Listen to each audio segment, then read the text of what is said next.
Elden Ring has 10 classes, and I've played as every single class for a considerable amount of time now, except for the wrench, because, well, that just sounds like punishment, and I'm here for a good time. But let's rank all 10 classes.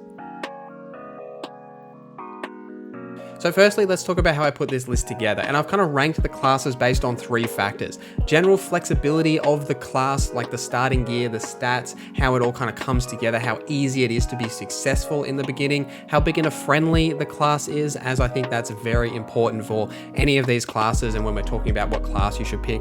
And then thirdly, how fun I personally find the class. You know, it's obviously subjective, it's my opinion, but you know, you can yell at me in the comments if you don't agree with my opinion. Please do. I want to know what your list is. Rank those top 10. Tell me exactly how you think about all of these class lists. Now let's go.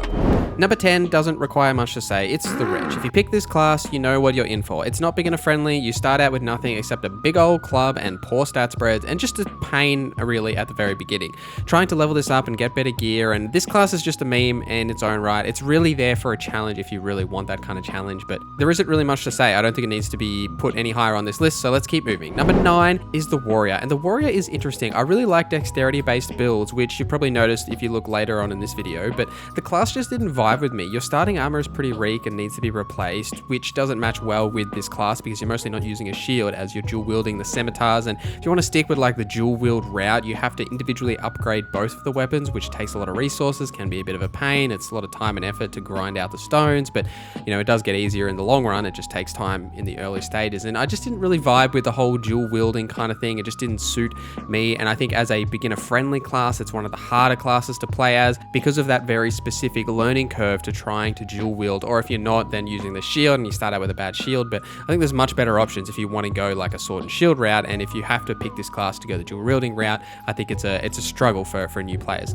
Number 8 is the bandit, and the bandit is a class that, again, I really struggled with making a class guide. The early hours of the bandit are tough with just the great knife, which is a low damage weapon, and the short bow, which is also low damage in the beginning, and you've got to craft arrows, which takes ages. But as the class develops, it does get a lot better, especially the archer direction, which I found fun and unique to do in its own right. So I think this class is a little bit better than the warrior in that regard, is that there's more flexibility as to how you want to play a dexterity based build like this class, and you can also go the archer route, or you could even just go into like a dagger kind of weapon like the Reduvia or something like that. There's a lot of flexibility in how you could play a bandit, and I did find it a little bit more enjoyable.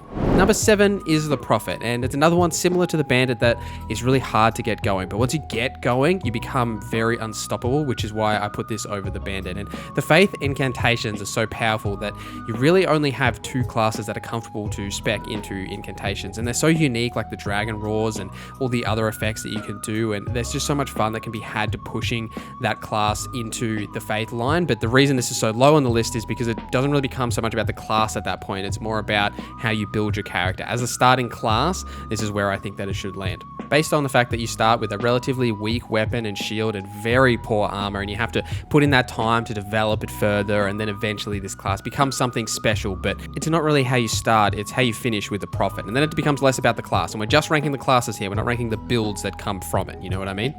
Number 6 on this list is the hero, and as I said in my hero class guide, this class guide is great if you want to do some big beefy damage with 2-handed weapons, but the downside is your starting armor is very poor, and you're going to want to replace that armor very quickly, or even replace the shield if you're going to go like a shield and axe route, like kind of what you start with. But this class is much simpler to start with as like a beginner friendly class, because you do have a bit of health and endurance and an okay shield. But I think some of the other options that start as more of like a traditional sword and board or weapon and board styles, that there are better options. But this class is one of the best strength starting classes because of the higher amount of strength you start with. As well, it's a little bit more beginner friendly because you do have the vigor and endurance to get you kind of going in the early stages. So you can kind of pick this class even if you're not really sure and still kind of figure out where you're going to go and the way you're going to play, and that's why it's a little bit higher on this list. Number 5 is the Confessor, and I said in my class guide that the Paladin is pretty boring, but guys, that was just a joke. I see all of your angry comments. It's a joke, man, chill. I like the Confessor. It has great flexibility with a good sword and okay shield to start out with, okay armor, but both of these things can be replaced, but they're much better than some of the other options further down the list.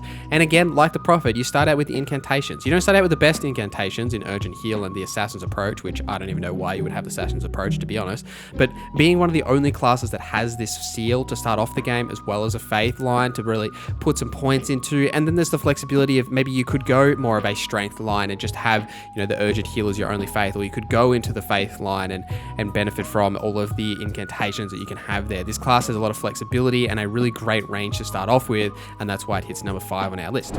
Number 4 is the Prisoner, and this is actually my main class. This is the class that I've started with and spent most of the time in. I've been playing this with like a spell sword kind of build, which there is a video up if you want to watch that. This class, just like the Confessor, has such a solid base that you could go into 2 different directions. You could go an intelligence direction, really focus on the magic that you start out with, or you could go into the dexterity line with the S stock and the shield you start with. There's a lot of flexibility in terms of the direction you want to take this class, and it's not as powerful as something like the Astrologer in terms of its magical capabilities, but it has a really decent starting spell that can dip your toes into something like the magic and then still be able to do melee damage. It's why I like this class as a starter, and it's why I picked it, because I'm not really a magic kind of user in most of Souls games, and I thought this would be a really good challenge for me to pick this as my main class. And it hasn't disappointed, and the armor you start out with is relatively okay, especially that helmet. For some reason, that helmet has really good resistances. It just weighs a ton, so if you have a high enough equip load, then you could probably just crack that helmet for the rest of the game.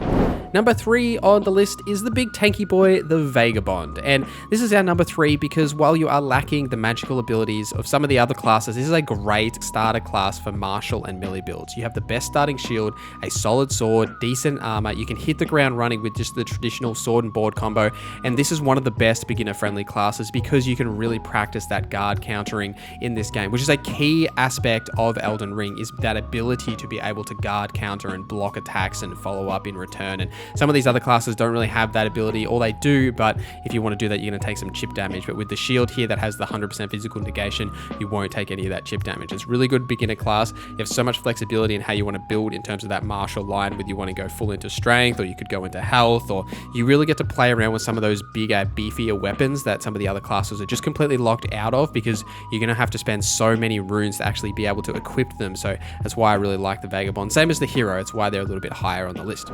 Number 2 on this list is the Astrologer, and the Astrologer is a wizard, Harry, and it starts off with the Glintstone Pebble and the Glintstone Arc, and the Glintstone Pebble is practically one of the best skills in the game, even when you get into the mid game. It is so versatile. It has such a low FP cost, but does so much damage that realistically you can just spam this on most bosses and you will have a great time with the Astrologer. It's why it's one of the best beginner-friendly classes.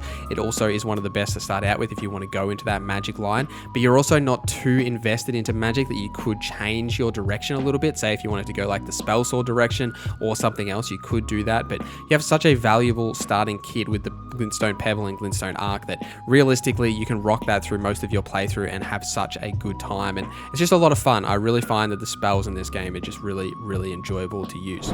Number 1 on this list is the Samurai. Now, I didn't really think the Samurai was that good initially, but as I played the Samurai, I just straight up had so much fun.